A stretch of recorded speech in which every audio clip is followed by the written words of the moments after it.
OK. Donc, je vais débuter par le guide de PEDEX 1. Léa qui vient d'arriver. Donc, Ouais, excuse-moi, j'étais déjà là, mais avec le mauvais ordi, là, ça marchait pas. pas de problème. Donc, on débute avec le guide. Bon, première chose, évidemment, la façon de nommer nos documents. Donc, dans les bureaux, on va établir une nomenclature pour enregistrer nos documents, pour les archiver. Donc, dans notre cas, on va mettre notre matricule, suivi de notre nom, première lettre du nom de famille, le prénom, le nom du projet, puis ce à quoi sert le fichier qu'on est en train de faire dans ce cas-ci, un jeu de plan. Donc, ça, c'est une méthode. Il y en a plusieurs, évidemment. Chaque bureau fonctionne de la façon qui le désire. Nous, on a préconisé cette façon de faire-là. Donc, quand vous avez à me remettre un fichier, c'est de cette façon-là que je veux qu'il soit nommé, dans le fond, pour bien répertorier puis bien savoir, bon, première étape, c'est à qui a dessiné ce plan-là. OK? Donc, format de page. Donc, évidemment, plus les projets vont être de grande envergure, plus le format de page qu'on va utiliser va être grand. Donc, Arche C, Arche D, Arche E, c'est à tout le moins les formats qui vont être les plus courants. Arche D, Arche E, évidemment, c'est ça qui va être encore plus utilisé. Pourquoi? Parce que, dépendamment de l'envergure, comme je disais, du projet, ben, ça nous prend relativement de place pour mettre notre fenêtre de présentation. Donc, notre plan, on va aménager des espaces avec des superficies plus grandes. On veut que notre plan soit au minimum à 1/4 de pouce égal à 1 pied. Donc, on va utiliser un format de page plus grand. Donc, Arche D cette année, c'est ce qu'on va utiliser, donc du 24 par 36. La liste et l'ordre des dessins, donc ça va être notre liste à produire. Tantôt, je vais vous demander de déjà amorcer votre jeu de plan, donc préparer chacune des mises en page, insérer les légendes, etc. Donc, ce que je vais vous demander de faire, c'est vraiment faire cette liste-là, donc créer tous nos onglets de mise en page dans cet ordre-là. Donc, ça, c'est l'ordre des feuilles. Numérotation, bien, la numérotation, on l'avait vu un peu en DAO2. Donc, tout ce qui est dans les projets où on a juste un étage, tous les plans vont commencer par 1 ou 100, en fait. Là. Donc, 101, 102, 103, ça va être la série de plans. Quand on change de façon de regarder nos vues, donc si on passe en élévation, bien, la numérotation passe à 2. Quand j'ai des éléments architecturaux, c'est 3. Puis quand c'est des éléments sur mesure, 4. Donc, le premier chiffre qu'on voit, c'est en fait le type de feuille ou le type de plan. Puis après ça, ben, vous avez évidemment le D, c'est pour design. Si vous voyez des plans qui commencent par A, c'est les architectes, ingénieurs, etc. Donc, ils vont mettre la première lettre, indique qui produit le plan. Ça va pour ça. Et si j'ai des documents à plusieurs étages, ben en fait, la numérotation va différer un petit peu. Donc, les plans ne commenceront plus juste par 1, ben plutôt avec des chiffres qu'on va incrémenter, donc 101, 102, 100, 200, 300, etc. Puis quand on va avoir un sous-sol, ben on va avoir une numérotation différente, puis l'étage aussi. Donc, chaque type de projet va avoir une numérotation spécifique. Dans notre cas, 90 du temps, on va faire des projets à un étage. Donc, pour cette année, c'est sûr que c'est cette nomenclature-là, numérotation-là qu'on va utiliser. Est-ce qu'il y a des questions, des insultes ou autres? Non, c'est bon. Au niveau des échelles, toujours la même règle de base. Tout au long de mon projet, tous les plans doivent avoir la même échelle, doivent être disposés de la même façon sur mon jeu de plans. Donc, je vais les placer exactement de la même façon, toujours à la même échelle. Évidemment, si j'ai des agrandissements à faire parce que j'ai un détail ou un élément qui a trop de spécifications, trop de cotes à mettre, je vais faire un plan agrandi. Donc, dans ce cas-là, je vais avoir une échelle plus grande. Mais, règle de base, toujours placer nos plans à la même échelle dans notre série ou dans notre jeu de plans. L'échelle va se retrouver, donc si j'ai seulement qu'une échelle sur ma page, je peux l'indiquer dans mon cartouche. Sinon, en dessous de chacune de mes bulles de dessin, je vais avoir le titre et je vais avoir l'échelle à laquelle la vue de présentation a été faite. Donc, ça peut arriver dans des éléments architecturaux ou sur mesure, qu'on va avoir des échelles différentes parce qu'on a des trucs plus spécifiques, plus pointus. Bien là, on va mettre vraiment l'échelle en dessous de nos bulles. Sinon, quand j'ai seulement qu'une échelle, je peux l'indiquer dans mon cartouche ou, comme j'ai dit tantôt, dans ma bulle de titre. Donc, si je l'indique dans ma bulle de titre, dans mon cartouche, qu'est-ce que je vais faire? Je vais marquer tel qu'indiqué. Comme ça, dans ma vue en plan, je vais pouvoir avoir l'info dans ma bulle de titre à ce moment-là. Même principe, ce que je disais par rapport aux éléments architecturaux sur mesure. Bien, si j'ai plusieurs échelles, dans mon cartouche, ça va être écrit tel qu'indiqué. Donc, nécessairement, je dois aller voir sur ma page, chacune des vues, je vais indiquer de façon spécifique l'échelle à laquelle ma vue a été créée. Guide des échelles, bien ça, en fait, on le sait. Si j'ai des plans, des élévations, l'échelle préconisée que je vais faire pour faire mes éléments généraux, je vise le 1/4 de pouce égale 1 pied, évidemment. Donc, c'est pour ça, dépendamment de l'envergure de mon projet, ben, je vais avoir une feuille plus grande. Ça peut arriver dans certains projets que je n'ai pas le choix de les faire à l'échelle 1/8, mon plan. Ça ne rentre pas sur ma feuille, même la Arche E, qui est la plus grand format de page. J'ai une très grande superficie à couvrir. Ben, mon plan sera 1/8, mais c'est sûr que dans ce cas-là, il va y avoir plusieurs agrandissements, donc plusieurs pages annexes à chacun des plans. Ça arrive dans certains cas. Pour les coupes et détails très pointus, donc des coupes, je vais faire une coupe sur une dénivelé de plafond, je vais aller faire ma coupe à 3 pouces égale 1 pied. Donc, sur ma page d'éléments architecturaux, je vais avoir cette coupe-là, donc 3 pouces égale 1 pied. Si j'ai des coupes plus générales, donc des coupes de mur, vraiment de plancher à plafond, ça va être à 1 pouce et demi égale 1 pied. Des fois, ça arrive que j'ai des coupes qui prennent beaucoup de place, ben, je vais le faire à 1 pouce égale 1 pied. Donc, de 3/4 à 3 pouces égale 1 pied, c'est vraiment les échelles que je vais utiliser pour faire mes coupes et détails. Encore une fois, selon les besoins du dessin que j'ai à produire, ben, c'est possible que je fasse même des agrandissements dans ma coupe. Donc, si je prends un mobilier sur mesure, exemple, puis je veux montrer l'assemblage de mon dessus de comptoir avec le nez ou la bordure, ben, je vais faire un agrandi 3 pouces égale 1 pied. Ça peut aller même jusqu'à 6 pouces égale 1 pied dans certains cas très, très pointus. Mais, de façon générale, c'est les 4 échelles qu'on va utiliser de façon générale. Voilà. Quand on a des plans agrandis, donc un demi-pouce égale 1 pied, mobilier sur mesure, évidemment, si j'ai des plans, des élévations, des profils à faire, un demi-pouce égale 1 pied, mais je vais aller faire mes coupes et détails vraiment précisément aux échelles plus grandes à ce moment-là après. Donc, certaines pages comporteront plusieurs échelles, évidemment. Est-ce que ça va pour les échelles? Oui. Excellent.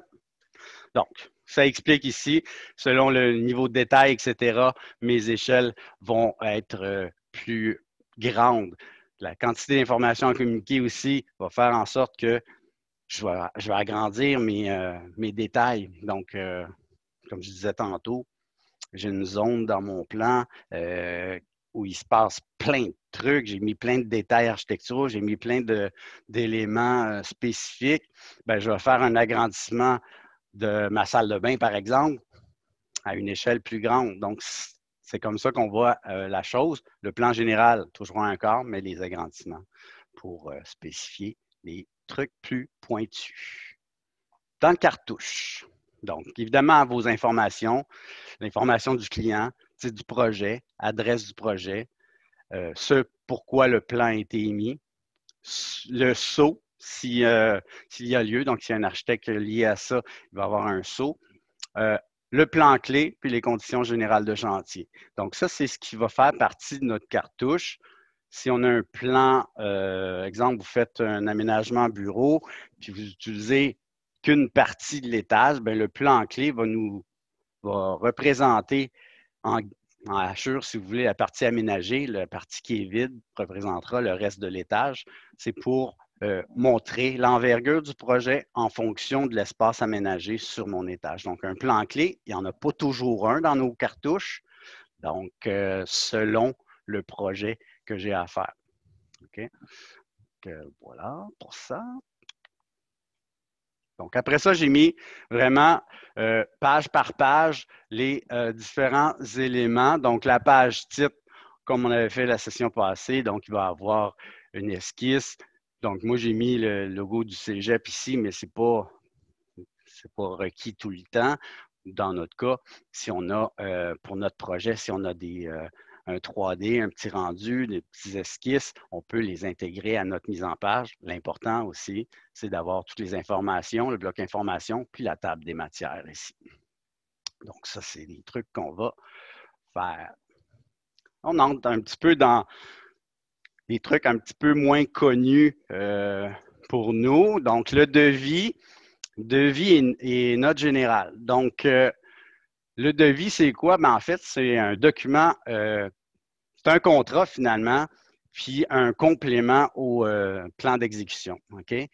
Il va définir de façon manuscrite, donc écrite, les travaux à exécuter. Donc, si on n'avait pas de plan, on aurait un texte à écrire. Donc, imaginez si j'avais à décrire toutes les étapes de mon projet, ça me donnerait un document de 1000 pages selon les projets. OK? Donc, évidemment, le devis va être de façon spécifique pour, bon, exemple, les matériaux qu'on veut utiliser dans le projet. Vous avez eu des cours de matériaux, vous avez fait des plans de fini. Bien, la partie de notes spécifiques ou plutôt notes générales par rapport à vos finis provient du document du devis général, donc le DDN, de devis directeur national. Donc, c'est un document de référence que les architectes, designers, ingénieurs, en fait, plutôt architectes et designers vont utiliser comme document de base pour écrire leur devis. OK? Voilà. Donc, ça, c'est dépendamment de la complexité, encore une fois, des projets, ben, le devis va être plus ou moins étoffé. OK? Donc, voilà. Donc, c'est un petit peu petit résumé ce que j'ai mentionné ici. Donc, vous l'avez en référence. Oups.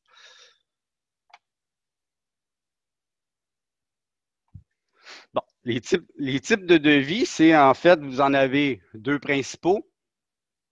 Vous allez en avoir un qui est directement sur les plans, donc qu'on va nous appeler les notes générales, qu'on va vraiment placer sur nos plans. Encore une fois, dépendamment de l'envergure des projets, c'est possible qu'en début de projet, juste après notre page titre, on ait une feuille sur laquelle on va mettre toutes les notes générales du projet, toutes les sections qu'on a de besoin, ou si notre projet est d'un petit peu moins grande envergure, bien à ce moment-là, nos notes générales, on va les intégrer directement dans le plan. Donc, on aura une section notes générales par plan versus une page distincte qui est en premier lieu. Donc, encore une fois, ça dépend de l'envergure du projet. Puis, dites-vous que si j'ai à faire un devis, ben, il y a des gens qui sont mandatés vraiment pour ça. Si j'ai à écrire 30 pages de texte, il y a vraiment des gens spécialisés pour faire ça. Pour les projets de moins grande envergure, on a des documents de base qu'on utilise, puis on vient ajuster le texte en fonction de notre projet. Donc, c'est ce qu'on nous, on va faire cette année, c'est-à-dire qu'on va utiliser des notes générales qui sont, à proprement dit, écrites, qui proviennent des sections du devis directeur national et qui ont été ajustées. Donc, nous, on enlève des sections, on en rajoute pour faire nos notes générales. D'accord? Donc, comme ici c'est mentionné, c'est un expert conseil qui va vraiment faire le devis si jamais on en a un à faire pour un projet de grande envergure. Donc, c'est des personnes qui sont vraiment mandatées, spécialisées pour faire ça. Sinon, c'est des notes générales qu'on va ajouter à notre projet. Après ça, bon, ces notes générales-là, qui sont si on les place en première, dans notre pagination, ça va être notre deuxième page. Ces pages-là comportent le numéro 0. En fait, ne sont pas comptabilisées dans la série de plans. Ça veut dire que si j'ai un projet qui est plus ou moins gros, ben, je vais avoir peut-être une page de note générale, 2 pages de note générale. L'important, c'est que mes notes soient numérotées. Donc, je vais mettre une petite numérotation dans mes sections. Si j'ai une section finie, bien, je vais avoir la note numéro 1, 2, 3, 4. Je vais les numéroter et je vais faire des colonnes par section d'éléments à décrire. Est-ce que ça va? Oui? Non? Peut-être? Oui. La première section qu'on va retrouver dans les notes générales, c'est les conditions générales de chantier. Ces conditions générales de chantier-là, bien souvent, on va vous demander de les intégrer à votre cartouche. Si on a de la place dans nos cartouches, et ça va être le cas cette session-ci, bien en fait, pourquoi on va mettre ces conditions générales de chantier-là sur chacune de nos pages? C'est parce que, bien souvent, sur un chantier, les entrepreneurs ont un jeu de plans, ils vont détacher les feuilles, puis ils vont distribuer à leurs sous-traitants la section de plan qu'ils ont besoin. Donc, les conditions générales de chantier qui stipulent des trucs très pointus ou générales au projet, qui sont importantes à considérer en tout temps, ben, il faut que le sous-traitant y ait accès. Donc, ces conditions générales de chantier-là, on va les intégrer donc, dans notre cartouche directement. Donc, ça pourrait être une étape qu'on pourrait même faire ce matin quand on va faire notre série de pagination déjà établie pour notre projet. On pourra intégrer dans notre cartouche les conditions générales de chantier. Sinon, si on ne les intégrait pas dans nos cartouches parce qu'on fait un format plus petit, puis notre cartouche est trop petit pour mettre nos conditions générales de chantier, il faut nécessairement que ces conditions-là soient la première colonne de nos notes générales sur la page 0. Donc ça, des exemples de notes générales pour le plan de démolition, etc. Donc des différentes exemples pour chacun des plans. Donc, ça, c'est des blocs qu'on va insérer, qu'on va ajuster en fonction de notre projet.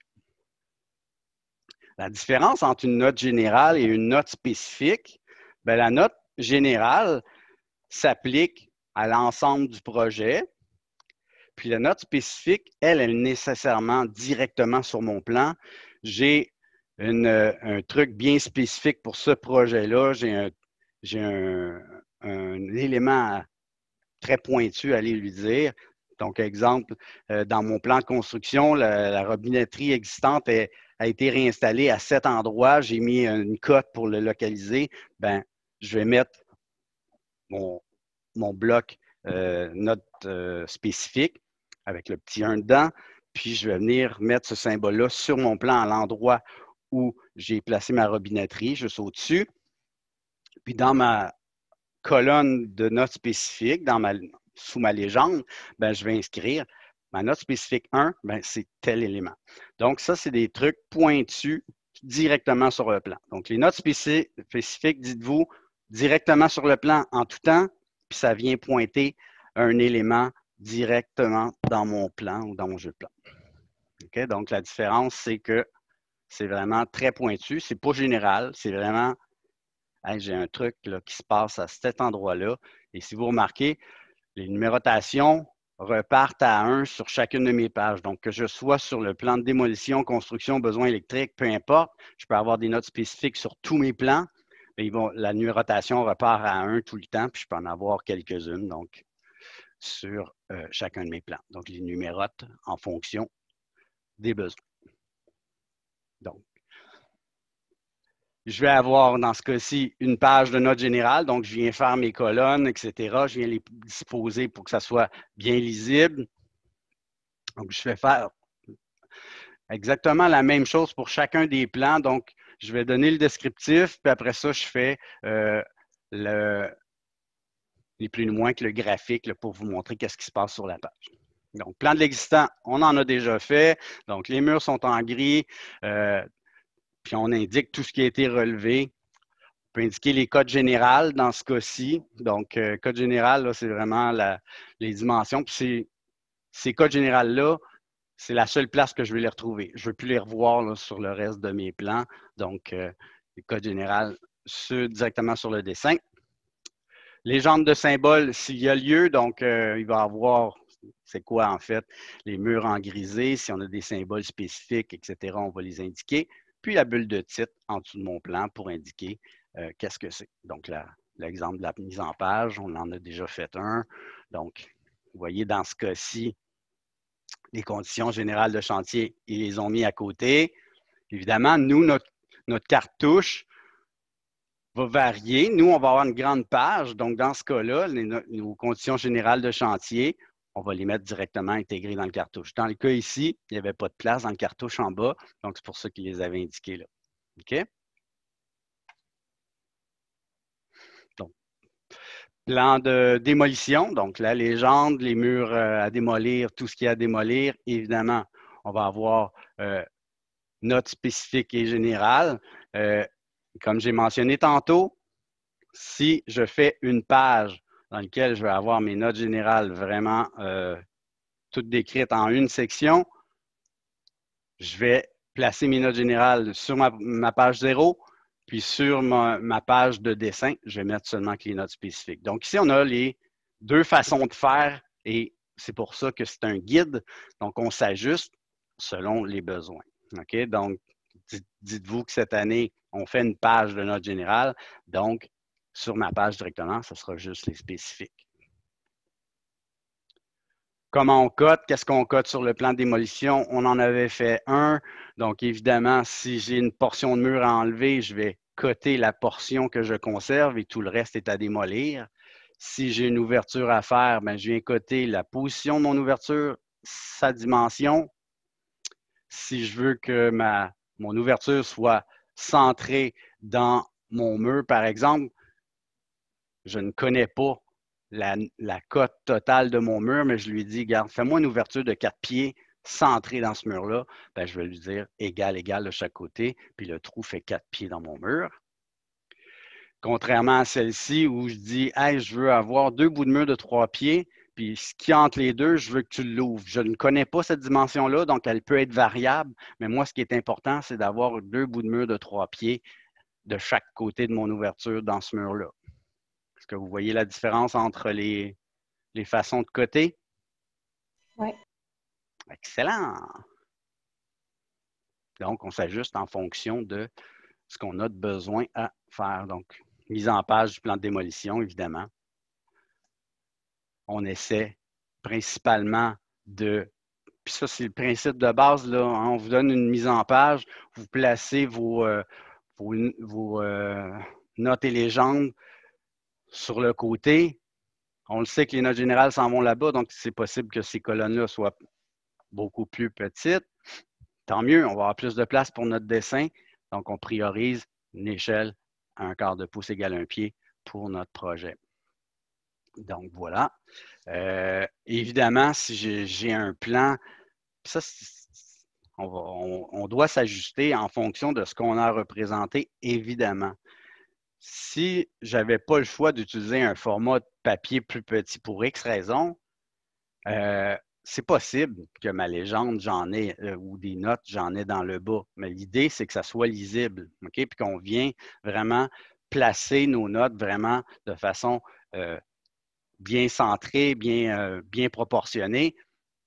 Tout se fait, mais il s'agit que ça soit le plus efficace et qu'on puisse le consulter de façon rapide. Donc, c'est pour ça qu'on, dans un monde idéal, c'est la mise en page qu'on veut, mais il faut s'adapter aussi. OK? Donc, c'est pas coulé dans le béton, mais l'idéal, ce serait de le positionner de façon telle que c'est décrit ici. OK? Plan d'aménagement, donc, plan d'aménagement, c'est un plan que vous êtes normalement habitué de faire. Donc, évidemment, les murs qui sont vides, c'est les nouveaux murs. Les murs qui sont en grisé, c'est les murs existants. On va indiquer tout ce qui est mobilier, donc mobilier acheté, mobilier fixe, les appareils, les équipements. Et évidemment, on doit avoir les spécifications, les dimensions des différents éléments. OK? Donc, tout ce qui est illustré sur mon plan qui est nouveau ou existant, je dois savoir ce que c'est. Donc, dites-vous que l'info doit être répertoriée sous forme de légende idéalement, puis on vient numéroter chacun des éléments. Donc, on pourrait avoir une légende pour nos sanitaires, nos équipements, etc. Donc, l'idée, c'est d'avoir toute l'info dans notre plan d'aménagement. Donc, ici, on voit la disposition. J'ai décrit aussi ce qu'on devait voir. Donc, vous pouvez vous y référer. Si vous avez des questions, hey, qu'est-ce que je place sur mon plan, où est-ce que ça va? Ben, on se sert de ce guide-là pour le faire. Est-ce que j'ai 2 fois le plan d'aménagement, moi, là? On dirait. Donc, cette page-là, on pourra la supprimer. OK. Donc, s'il y a des répétitions, on va les corriger au fur et à mesure. OK. Plan de construction. Donc, plan de construction, c'est le plan qui va nous indiquer comment positionner les nouvelles cloisons, comment positionner les nouveaux sanitaires, comment positionner les ouvertures, les portes, etc.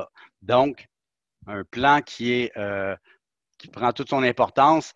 Donc, les légendes, on doit venir les détailler. On doit spécifier les types de cloisons, les appareils sanitaires, le mobilier fixe. Donc, ce qu'on voit sur ce plan-là, ça aussi, chaque élément doit être décrit. Évidemment, tout ce qui est acheté, tout ce qui est mobilier autoportant, ces trucs-là, si on fait du bureau, ben, on ne le voit pas sur ce plan-là. On voit la construction puis les éléments relatifs à ça. Dépendamment de l'envergure de notre projet, on aurait aussi un tableau des portes. Donc, on va numéroter nos portes, donner le sens d'ouverture, les dimensions, la quincaillerie qu'on va avoir là-dessus. Donc, encore une fois, dépendant de l'ampleur de ce projet-là, si j'ai 30 portes à spécifier, ben ça se peut que j'aie une feuille juste pour mon tableau des portes. Okay? Donc, on aura une feuille annexe à notre plan de construction qui sera le tableau de quincaillerie et de portes dans lequel on va, si on a ça, faire les élévations des porte-types, faire des coupes sur les porte-types aussi. Donc, en fonction de l'envergure de notre projet. Si ça rentre sur notre page, tant mieux. On va venir mettre le bordereau des portes tout en dessous de notre plan de construction. On va mettre nos notes spécifiques, les tableaux des sanitaires, type de cloison, légende de construction. Donc ça, c'est pour mon plan de construction. Plan de besoin électrique. Encore une fois, plus l'envergure est grande, plus il va y avoir de plans à faire. On avait amorcé l'année passée un petit plan de besoin électrique. Donc, évidemment, si j'ai un projet bureau, ben là, il va s'ajouter à ça les réseaux informatiques s'il y a lieu. les systèmes de téléphonie, etc., qui sont reliés ou non. Donc, on aura à s'ajuster en fonction des besoins du client, puis notre symbolique va varier en fonction de ça. Donc, même principe, puis là, ça découle, hein? Donc, chacun des plans va être disposé de la même façon. Je veux toujours avoir mes notes spécifiques. Si j'ai une page de notes générales, bien, mes notes générales vont en premier, en page 0. Donc, je réajuste le tir pour chacun des planches de dessin que j'ai à faire.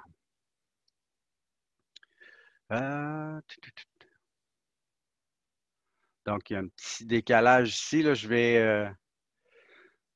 Faites-vous-en pas, je vais le corriger puis je vais mettre la version révisée. Là. Ça devrait aller là. Ouais. Donc, je mettrai la version finale dans Léa tantôt, faites-vous-en pas. Mais il ne manque pas d'informations, c'est juste qu'ils sont mal disposés, puis des fois, il y a des répétitions. Donc, je corrigerai le tir. Pour les plafonds réfléchis et éclairage, est-ce que vous en avez déjà fait de ça en projet ou en... C'est une question? Et plus ou moins, dans le projet 2, on avait fait plein de plafonds, puis on avait juste mis OK. l'emplacement d'électricité, de lumière. Excuse. OK. Est-ce que cette année, vous avez un cours d'éclairage? Non. Non? OK. On verra. De toute façon, on va s'ajuster. Dans ma séquence de jeu de plan, j'ai prévu un plafond réfléchi avec l'éclairage, donc on verra comment on dispose l'info, mais on a pris le principe en DAO2 de mettre nos appareils d'éclairage, mettre nos interrupteurs, créer des liens électriques entre, si on a plusieurs zones d'éclairage, etc. Donc, ça va être ce plan-là qui va définir ça. Évidemment, sur ce plan-là, si j'ai plusieurs hauteurs de plafond, je dois être en mesure rapidement de voir les hauteurs des plafonds, bien localiser et positionner les luminaires, les retombées, les dénivelés de plafond, je dois savoir où ça se passe. Donc, évidemment, sur ce plan-là, on ne voit pas les portes. Donc, tous les éléments qui sont en bas de 5 pieds, je ne vois pas ça, donc j'éteins tout. Donc, je vois, puis je regarde vers le haut, donc je vois le plafond. Donc, les portes, je les éteins. Je viendrai dessiner des impostes, donc la partie de mur qui est en haut de mes portes, évidemment. Donc, ça sera à faire pour notre plan de plafond réfléchi. Donc, la mise en page, encore une fois, c'est le même principe. Les légendes, donc plus notre projet est de grande envergure, plus je vais avoir de symboles dessus, évidemment. Donc, moi, je mettrai ça ici à la place. Donc, je vais corriger ça tantôt. En fait, je le corrige, je vais vous le mettre dans les A tout de suite après. Après ça vient notre plan défini. Donc, plan défini, ça, vous en avez fait quand même relativement, passablement des plans définis, j'imagine. Qu'est-ce qu'on vient indiquer là-dedans? Bien, évidemment, comme n'importe quel plan, je vais avoir tout ce qui se passe au niveau en bas de 5 pieds. Est-ce que j'indique le mobilier? Non, je vais mettre le mobilier qui est fixe. Pourquoi? Parce que je veux mettre tous mes finis au plancher idéalement. Encore une fois, si j'ai un plan de très grande envergure, puis c'est surcharger la chose, ben, je vais dissocier les finis de sol versus les finis muraux pour que ça soit plus facile de lire la chose. Donc, si notre plan est relativement gros, puis c'est pas trop surchargé, ben, tout peut être sur le même plan versus on peut séparer. Évidemment, selon la complexité du projet. Ce plan défini-là peut même aller jusqu'à un plan de pose. Donc, si j'ai des motifs très, très spécifiques, des assemblages de différents finis au plancher, ben, je peux avoir vraiment un plan très, très complexe. Donc, à ce moment-là, il pourrait même avoir des agrandissements, donc par pièce ou plan d'ensemble. Donc, ça c'est toujours faut toujours s'ajuster en fonction des éléments et de la complexité du projet. Donc, les vues peuvent varier, évidemment. Tantôt, je vous disais, tous les plans sont à la même échelle. Oui, sauf si je fais des agrandissements. Donc, la mise en page du plan défini, ça va. Les élévations d'exécution, évidemment, plusieurs me posaient la question, hey, est-ce que je mets le mobilier, est-ce que je mets tout ce qui est accessoire? Non, c'est des dessins d'exécution que l'on fait. Donc, c'est vraiment pour répertorier ce qui se passe sur le mur, puis c'est l'entrepreneur qui va utiliser ça pour donner à son sous-traitant, exemple, pour ses peintres, pour tous ses sous-traitants, pour dire, OK, bon, quel type de moulure j'ai sur mon mur, quels sont les finis, donc quelle peinture, s'il y a des revêtements, etc. Donc, ces élévations-là sont là pour définir ce qui se passe sur les murs et parfois, quand on a des retombées de plafond ou des plafonds à caisson, on peut les voir aussi dans nos élévations. On a vu ça un petit peu dans les autres cours. Donc, on va avoir nos notes spécifiques, puis nos légendes de Finimuro, dans notre cas, cette session-ci. Ça, je vais enlever ça. Il n'y a pas 2 élévations minimum dans un projet. C'est les élévations pertinentes au projet qu'on doit mettre. Ça vient de notre guide de DAO2. Donc, ça aussi, je vais le corriger. Dites-vous que quand vous faites un projet, l'idée, c'est de prendre les élévations les plus représentatives de tout ce qui se passe sur vos murs. Si j'ai des conditions différentes et très, très pointues que je n'arrive pas à décrire en plan, ben, l'élévation est là pour compléter l'information que j'ai sur mon plan. Sur mon plan, j'ai indiqué que mon mur est en P1, puis qu'il n'y a rien qui se passe sur mon mur, ça ne me donne rien de faire cette élévation-là. Je vais en faire une type, oui, d'accord, mais je ne vais pas faire toutes mes murs puisqu'il n'y a rien qui se passe dessus. Je veux vraiment avoir des élévations qui sont pertinentes, qui vont ajouter de l'information. Donc, dépendamment de la complexité du projet, il peut en avoir une dizaine d'élévations. Donc, on a des dosseraits, on a des trucs. On doit les voir dans nos élévations, oui. OK? Donc, à nous de voir. On va avoir une élévation dans notre cuisine, dans notre salle de bain, puis une dans le séjour, par exemple. Mais il peut y avoir des trucs très spécifiques, des éléments architecturaux que j'ai faits sur mes murs. Ben, oui, je vais avoir une élévation de ça. Donc, à nous de nous ajuster. Il n'y a pas de minimum puis de maximum d'élévation. OK? Donc, en DAO2, je vous avais demandé un minimum de 2. Pourquoi? Parce que les gens disaient « Ah, mais si j'en fais juste une, c'est correct en faisant moins 2, mais dans un vrai projet, il n'y a pas de minimum puis de maximum. » D'accord? Après ça, il y aurait les éléments architecturaux. Donc, on va faire des coupes sur nos murs, sur nos plafonds pour montrer les assemblages, les dénivelés, les niches, s'il y a des perforations à faire dans nos murs, si on a des plaintes, s'il y a des éléments encastrés dans les murs. Puis en même temps, on voit la composition des différents murs et moulures. Donc, c'est des coupes verticales. Puis, quand on dit à caractère architectural, ben, comme j'ai mentionné, il peut y avoir des retraits, des niches, il peut y avoir des trucs, un mur incliné, il peut y avoir plein d'éléments qui sont des éléments architecturaux à ce moment-là que je veux montrer à mon entrepreneur parce que juste en plan, malheureusement, il ne voit pas cette information-là, puis juste en élévation non plus. Donc, la coupe est nécessaire à ce moment-là et c'est le but de cette page-là. Il va y avoir des notes spécifiques, mais dites-vous que cette coupe-là, ces coupes-là vont être décrites de façon très, très pointue. Je vais aller vraiment détailler les assemblages des matériaux, je vais aller stipuler. Et c'est, moi, je dis tout le temps aux étudiants, si tu fais un plan, tout ce qui est illustré, tu dois le décrire, je dois être en mesure de l'identifier. Dans une coupe, c'est la même chose. Donc, on a vu un petit peu au cours d'eux comment on positionnait le texte puis les codes. Donc, les codes à gauche, le texte tout aligné à droite, c'est ça qu'on va utiliser pour faire ces pages-là. Donc, les marches texturaux, je pourrais en avoir plusieurs, évidemment. Des coupes, des détails, en plan, en coupe. peu importe. L'idée, c'est d'avoir l'info. Donc, le type de vue va varier en fonction de l'élément que je dois illustrer. Puis comme j'ai mentionné, je vais avoir les cotes, les spécifications précises des éléments illustrés. Donc, si vous me faites une coupe et vous ne m'indiquez rien, ça ne sert à rien. Donc, il faut vraiment le décrire et le coter. Mobilier sur mesure. Bon, le mobilier sur mesure, c'est vraiment, j'ai un îlot à faire, j'ai un meuble à faire.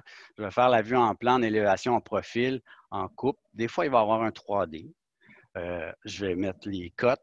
On cote en pouces sur ce plan-là. C'est le seul plan qu'on va venir coter en pouces, en fait. Là, quand c'est pour le mobilier, on cote en pouces, non pas en pieds.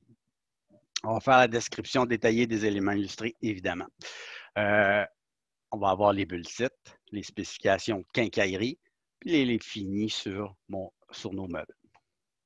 Mise en page peut varier selon les besoins, mais c'est un géométral, donc plan, élévation, profil ou coupe, puis on peut avoir un 3D, ou on pourrait avoir un profil, puis une coupe et vice-versa. Donc ça. Puis il me restera à mettre les petites flèches. Donc, les vues peuvent varier selon la complexité des éléments à représenter, évidemment. Donc, ce document-là, relativement long, il y a 42 diapos. Je vais le peaufiner pendant que vous faites vos petits vos exercices ce matin. Je vais subdiviser le groupe en plusieurs équipes. Puis ce document-là, je vais le remettre à jour dans Léa. Est-ce que ça va? Pour ce document-là, oui? Vous des questions, des insultes ou autres? C'est bon. C'est bon? Donc, à chaque fois que vous avez un questionnement par rapport au jeu de plan, ben, on fait référence à ce document-là pour nous guider. Donc là, ce que je pourrais faire la petite démo pour les différentes mises en page pour votre projet qu'on va faire cette session-ci. Ça, je peux faire cette petite démo-là. Puis en équipe, ce que je vais vous demander de faire par la suite, c'est de répondre au petit questionnaire qui est en lien avec le jeu de plan B. Est-ce que ça vous va? Oui. Oui. Excellent.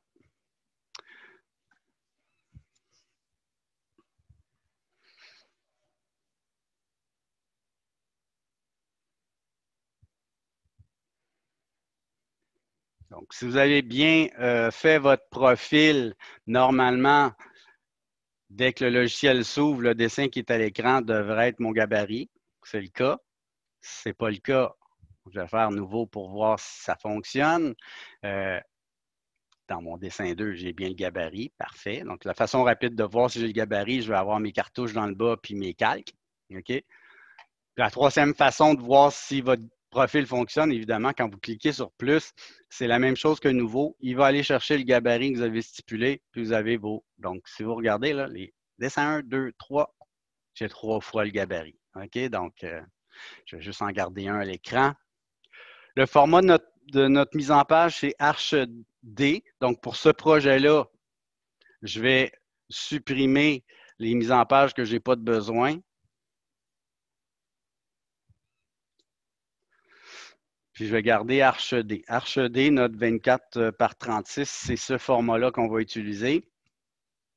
Donc, moi, ce que je veux, c'est avoir ma page frontispice ou ma page titre. Donc, deux façons de le faire. Si on a un projet qui est déjà amorcé, puis j'ai une page titre que je veux réutiliser, bien, je peux aller la chercher dans mon autre projet. OK? La preuve, je vous ai mis, pour les besoins de la cause, dans votre petit document zip, vous avez fichier Design Center, ça, je vais le mettre sur mon bureau, puis vous avez le bloc Arch-C, Arch-D plutôt. Oui. Donc, je les ai mis sur mon bureau. Je reviens à AutoCAD. Donc, je le sais que dans mon document pour Design Center, je l'ai ma mise en page. Donc, je le sais que je peux aller chercher des documents dans un autre fichier. Je vais faire CTRL 2. Ça va m'amener Design Center automatiquement. Je peux soit ouvrir le fichier puis aller chercher les éléments qui sont dedans, ou sinon aller voir dans mon bureau si mon document est là. Où est-ce qu'ils sont? Ouais, ici. Donc, je vais aller dans Bureau. Je vais aller chercher mon document pour Design Center. Donc, j'ai appelé vraiment fichier pour Design Center. Donc, si je clique dessus, puis je fais ouvrir juste pour voir. Je vais aller voir toutes les présentations. Oups, ça gèle un peu. Bon, merveilleux.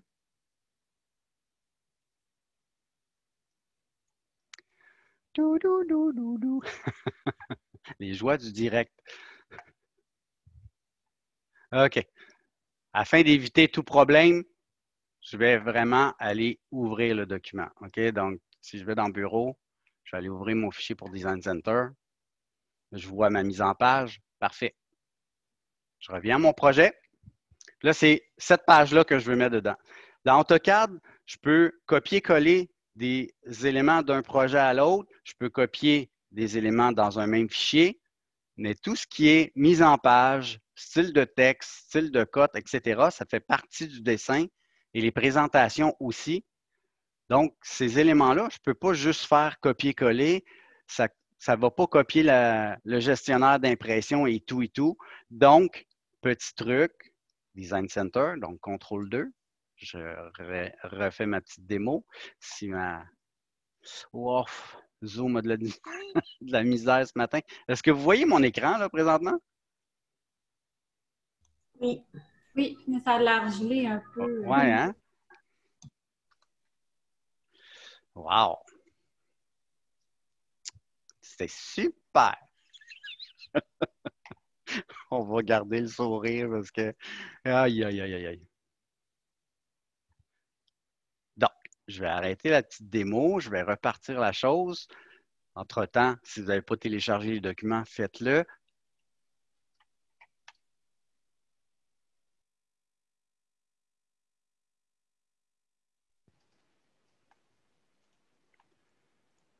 Alors, prise 2, vous êtes toujours là? Je ne vous ai pas perdu? Toujours là. Toujours là. Merci de votre patience. OK. Donc, je vais aller dans mon dessin 1, que je n'ai pas encore renommé, que je pourrais renommer éventuellement. J'ai reparti la chose. Donc, moi, ce que je vais faire, je vais simplement effacer les mises en page que je ne veux pas.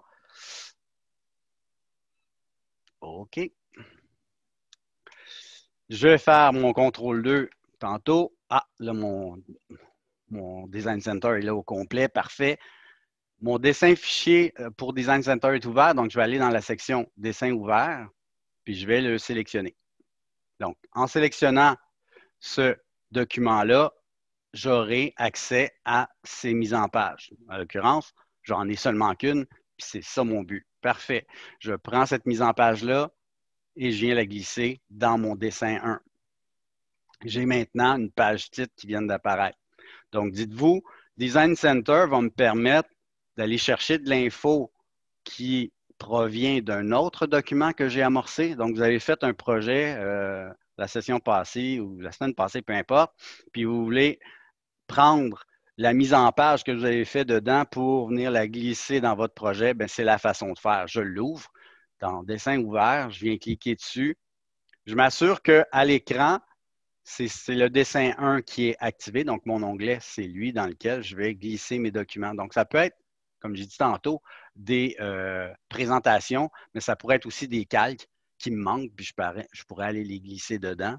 Même chose pour les styles de texte, les styles de code. Donc, si jamais je travaille avec un projet qui manque d'infos à ce niveau-là, bien, je peux m'ouvrir un nouveau gabarit puis aller glisser tous les calques dedans en un clic. Je les sélectionne, puis je les glisse dedans, tout simplement. Si le calque n'est pas là dans le dessin dans lequel je travaille, il va le mettre dedans. S'il est déjà là, puis il va tout simplement ignorer le calque. Il ne va pas avoir de doublon. Donc, il ne va pas avoir deux calques avec le même nom. Donc, dites-vous que je peux, en tout temps, aller chercher de l'info d'un projet à l'autre avec Design Center. Est-ce que ça vous va? Oui. OK? Si je prends le cas où je n'ai, bon, si je regarde, là, je la vois, ma page titre, elle est là, parfait. Je peux la positionner à l'endroit où je veux en la glissant. Ça, il n'y a pas de problème. Si j'ai un projet, un nouveau projet, puis j'en ai pas de page titre déjà établie dans mon projet précédent, puis je veux juste insérer un bloc, ça se fait aussi. OK? Puis c'est pour ça que je veux vous montrer les deux façons de faire. Vous pourrez utiliser celle que vous voulez, j'ai aucun problème là-dessus, mais vous aurez le moyen de rectifier le tir si jamais vous faites une nouvelle mise en page, page titre, dans un autre format. Ben, je vais pouvoir insérer quand même mon information puis établir ma mise en page comme je la veux. Donc, je vous fais la démo. Je repars de zéro, moi, là, je n'ai pas peur de ça. Je l'ai fait 50 000 fois. Donc, je repars un nouveau projet. Je ne peux pas utiliser Design Center dans mon cas. Je n'ai pas de projet dans lequel j'ai ma page titre déjà établie. OK. Je vais faire la même étape que tantôt. Les mises en page que je n'ai pas de besoin, je viens les supprimer. Dans ce cas-ci, je vais prendre, ce qui diffère avec tantôt, c'est que là, je vais prendre ma page ArchD.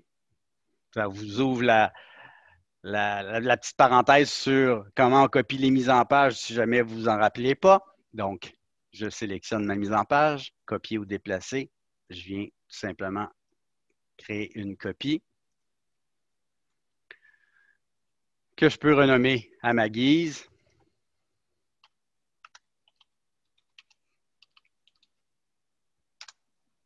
Je le sais que moi, dans ma page titre, je n'ai pas besoin du cartouche. Par contre, la ligne blanche m'indique le format de ma page. Donc, ce que je vais faire, je vais décomposer mon cartouche et je vais enlever les sections que je n'ai pas de besoin. Donc, ça me conserve à l'écran mon format de page ArchD dans ce cas-ci. Et là, je vais aller insérer un bloc. Donc, insertion. La nouvelle interface, le tableau d'insertion est le suivant.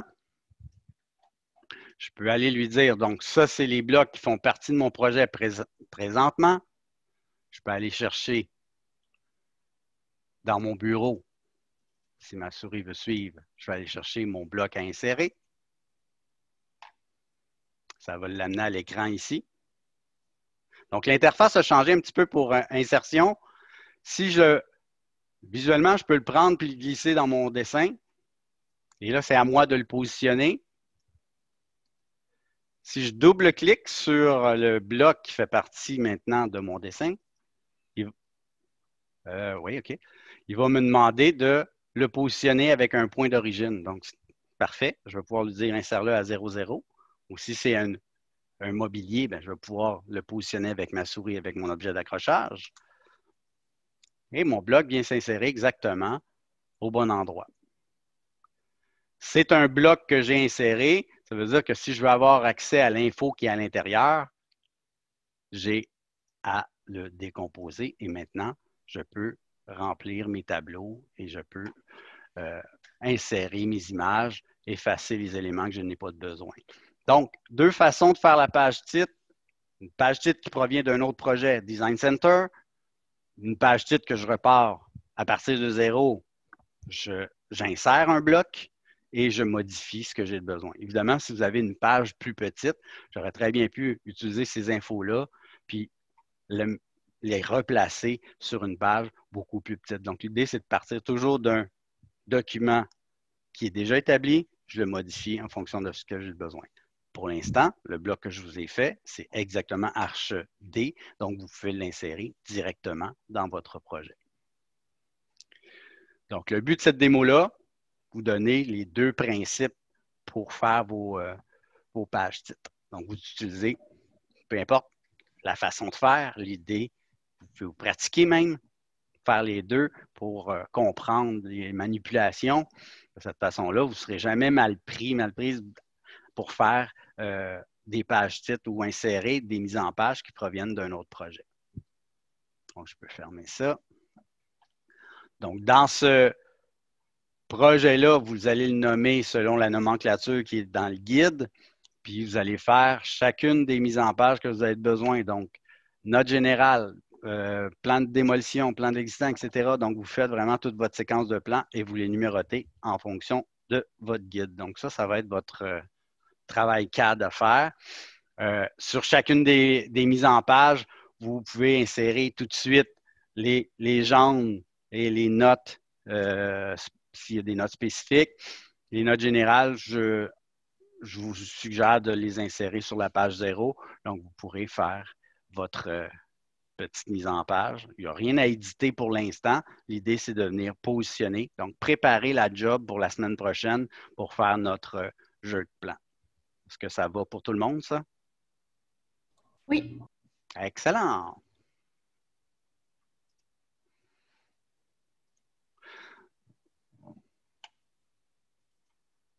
Donc, je vais subdiviser le groupe en sous-groupes.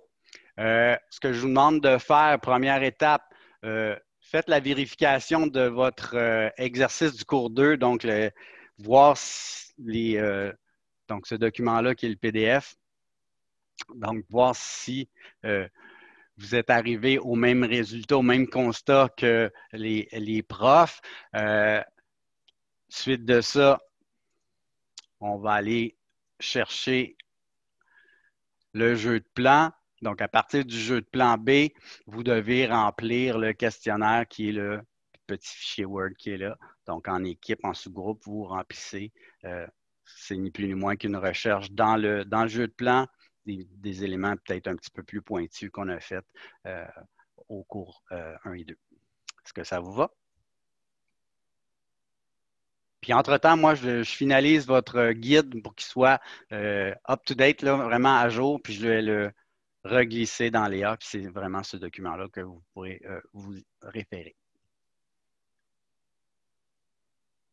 D'accord? Est-ce qu'on va Oui, faire un vas-y. retour là-dessus aujourd'hui ou la semaine prochaine? Excuse-moi?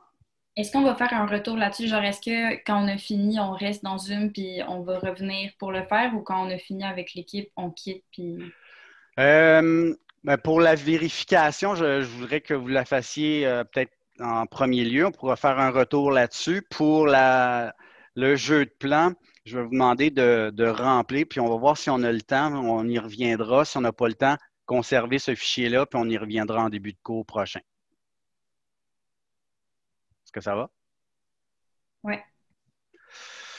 Donc, peut-être juste la première vérification, là, dans 10-15 minutes, on revient en grand groupe, on regarde ça ensemble, puis après ça, vous faites l'analyse du jeu de plan.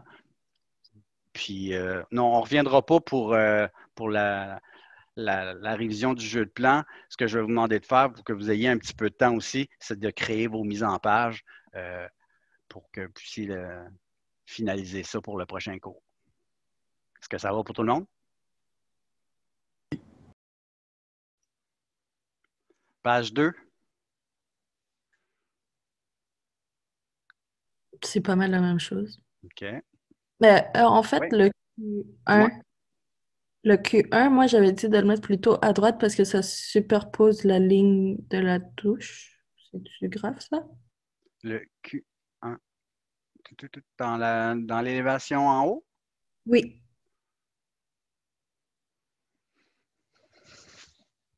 Ben oui, en fait, c'est pas. Ouais. Les flèches se croisent, là, ou la ligne d'ouverture là, de la douche, c'est ça? Ouais. OK. Très bonne idée. Est-ce qu'il y a d'autres commentaires? Le C2, il est peu lisible. Effectivement, ça ici, quand on a des symboliques comme celle-là, moi j'ai tendance à faire, je vais mettre mon symbole, puis je vais faire mes hachures alentour. Donc, le symbole va masquer les hachures à la limite, un petit peu comme ils ont fait pour le C4. Donc, même principe ici. Donc, autre principe qui peut être utilisé quand c'est trop dense comme ça, c'est de le sortir donc, faire en sorte que mon symbole est à côté, puis là, mettre nos flèches. Donc, on peut aussi extraire les symboles de fini, là, plus à l'extérieur à ce moment-là.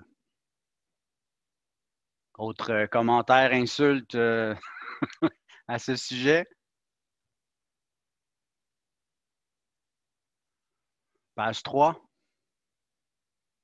Donc là, on voit un exemple là, de détail architectural, donc de coupe très, très, très pointu là, de l'assemblage du bain, en fait, avec son podium, la base de la douche, etc. Donc, un petit peu ce que je mentionnais, quand on fait des détails architecturaux, là, ça peut aller être très, très pointu, très spécifique pour montrer les assemblages.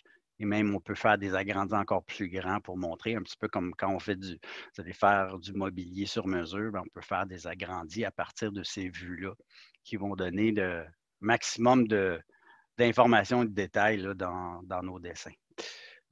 Sinon, on voit ici qu'il y a beaucoup de superpositions. Le texte, on va prioriser le texte du côté droite, les cotes à gauche, ça va aider à ce que ça soit plus lisible, effectivement. Donc, dans ce cas-ci,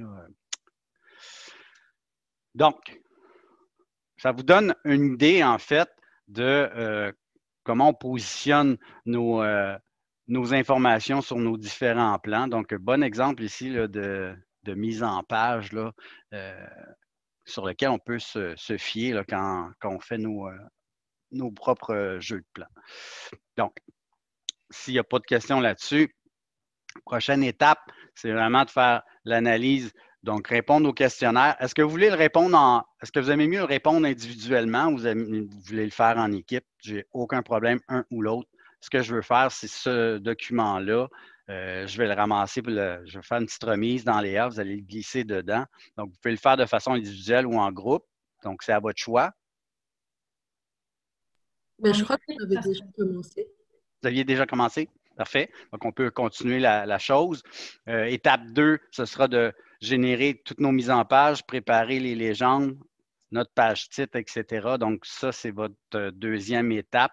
Moi, je reste toujours en arrière-plan.